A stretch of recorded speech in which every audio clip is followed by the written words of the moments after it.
இன்றைய நற்செய்தி புனித லூக்கா எழுதிய நற்செய்தியிலிருந்து வாசகம். அதிகாரம் 11, இறைவார்த்தைகள் 5 முதல் 13 முடிய. மேலும் அவர் அவர்களை நோக்கி பின்வருமாறு கூறினார்.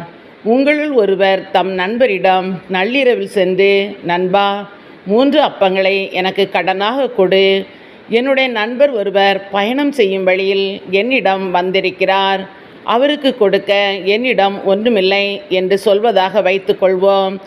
உள்ளே இருப்பவர், எனக்கு தொல்லை கொடுக்காதே, ஏற்கனவே கதவு பூட்டியாயிற்று, என் பிள்ளைகளும் என்னோடு படுத்திருக்கிறார்கள், நான் எழுந்திருந்து உனக்கு தர முடியாது என்பார். எனினும் அவர் விடாப்பிடியாய் கதவை தட்டி கொண்டே இருந்தால், அவர் தம் நண்பர் என்பதற்காக எழுந்து கொடுக்காவிட்டாலும் அவரது தொல்லையின் பொருட்டாவது எழுந்து அவருக்கு தேவையானதை கொடுப்பார் என நான் உங்களுக்கு சொல்கிறேன்.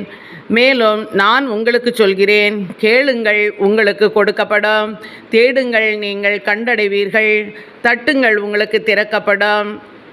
ஏனெனில் கேட்போர் எல்லோரும் பெற்றுக்கொள்கின்றனர், தேடுவோர் கண்டடைகின்றனர், தட்டுவோருக்கு திறக்கப்படும். பிள்ளை மீனை கேட்டால் உங்களுள் எந்த தந்தையாவது மீனுக்கு பதிலாக பாம்பை கொடுப்பாரா? முட்டையை கேட்டால் அவர் தேளை கொடுப்பாரா? தீயோர்களாகிய நீங்களே உங்கள் பிள்ளைகளுக்கு நற்கொடைகள் அளிக்க அறிந்திருக்கிறீர்கள். அப்படியானால் விண்ணகத் தந்தை தம்மிடம் கேட்போருக்கு தூய ஆவியை கொடுப்பது எத்துணை உறுதி என்றார். இது கிறிஸ்துவின் நற்செய்தி. கிறிஸ்துவே உமக்கு புகழ்.